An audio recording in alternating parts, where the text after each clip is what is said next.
శేఖర్ రెడ్డి గారు, మే 9న అతన్ని అరెస్ట్ చేస్తే ఒక 4-5 రోజుల్లో 3 రోజుల్లో ఏదో లాకప్ డెత్ అయిపోయారని అనుకుందాం. ఆ రోజు నుంచి కూడా తల్లి సిపి దగ్గరికి వెళ్ళారు, డీజీపీ దగ్గరికి వెళ్ళారు. ఈ విషయం వెలుగులోకి వచ్చింది. ఆ తర్వాత మానవ హక్కుల సంఘాలు, ఇంకా బార్ అసోసియేషన్ వీళ్ళందరూ కూడా రోడ్లెక్కారు. ప్రెస్ మీట్లు జరుగుతున్నాయి. ఇన్ని జరుగుతున్నా డీజీపీ స్పందించలేదు, ముఖ్యమంత్రి గారు స్పందించలేదు, పవన్ కళ్యాణ్ గారు స్పందించలేదు, అనిత గారు స్పందించలేదు. ఇప్పటికిప్పుడు ఈ 2 రోజుల్లోనే వీళ్ళల్లో ఎందుకు కదలిక వచ్చింది? అంటే ఎవరిని కాపాడడానికి ఇంత సైలెన్స్? అంత పెద్ద వైలెన్స్ జరిగిన తర్వాత దేనికి ఇంత సైలెంట్ గా ఉన్నారు 43 రోజుల పాటు? సార్, ఇది బయటకు వచ్చిన అంశం కాబట్టి, జగన్మోహన్ రెడ్డి గారు అక్కడికి వెళ్ళారు కాబట్టి, వైఎస్ఆర్ కాంగ్రెస్ పార్టీ బాధితుల పక్షాన్ని నిలబడింది కాబట్టి బయటకు వచ్చింది సార్. న్యాయం చేస్తామంటున్నారు సార్. నాకు నిజంగా ఈ రోజు వాళ్ళు మాట్లాడిన మాటలు వింటే అసలు ఆశ్చర్యం వేసింది నిజంగా. ఎందుకంటే సార్, న్యాయం చేస్తామన్నారు. ఏం న్యాయం చేస్తారు? కనీసం సార్, నేను న్యాయం అంటే ఏంటి? ఏదైతే సాయి కృష్ణని తీసుకొచ్చి వాళ్ళ తల్లికి అప్పచెప్తారా? అది కనీసం ఆయన మృతదేహాన్ని అనేది తెచ్చిస్తారా? లేదు. నీచంలో నీచం సార్, నీచంలో నీచం ఆయన బూడిదైనా తెచ్చిస్తారా?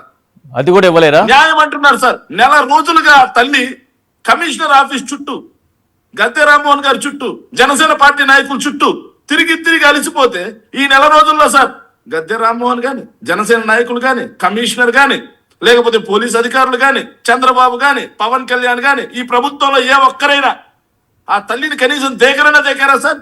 లేదు. నిన్న జగన్మోహన్ రెడ్డి గారు వెళ్ళిన తర్వాత, ఆ తల్లిని ఓదార్చిన తర్వాత, వైఎస్ఆర్ కాంగ్రెస్ పార్టీ పూర్తిగా ఆ తల్లి పక్షాన్ని నిలబడ్డ తర్వాత అప్పుడు కదిలారు సార్ అందరూ.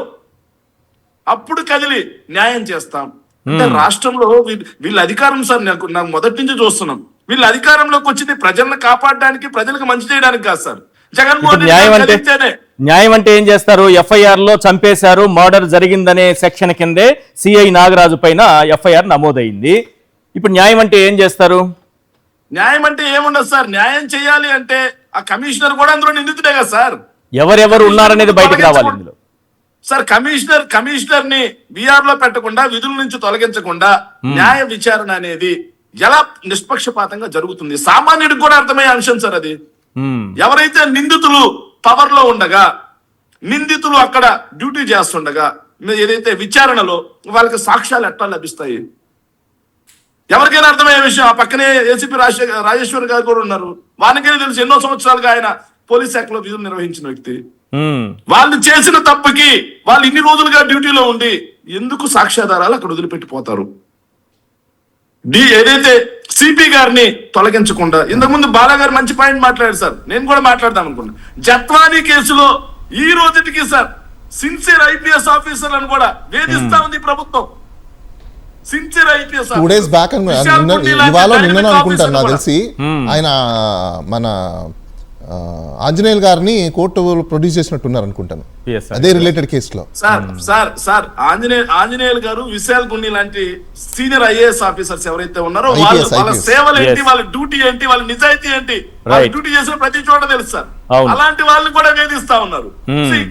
ఇక్కడ సిపిని బీఆర్ కి పంపించకుండా ఎలా న్యాయం జరుగుతుంది సార్? చివరిగా ఒక పాయింట్ సార్, రాష్ట్రంలో ఒక్క పాయింట్ నేను చేసి కన్క్లూడ్ చేస్తాను సార్. రాష్ట్రంలో వీళ్ళ అధికారంలోకి వచ్చిన తర్వాత జగన్మోహన్ రెడ్డి గారు కదిలితేనే మిర్చి రైతుల గురించి మాట్లాడతారు సార్. జగన్మోహన్ రెడ్డి గారు కదిలితేనే పొగాకు రైతుల గురించి మాట్లాడతారు సార్. జగన్మోహన్ రెడ్డి గారు కదిలితేనే మామిడి రైతుల గురించి మాట్లాడతారు సార్. జగన్మోహన్ రెడ్డి గారు ఈ రోజు కదిలారు కాబట్టే సాయి కృష్ణ మరణం గురించి మాట్లాడుతున్నారు సార్. 4 రోజుల తర్వాత సార్, 4 రోజుల తర్వాత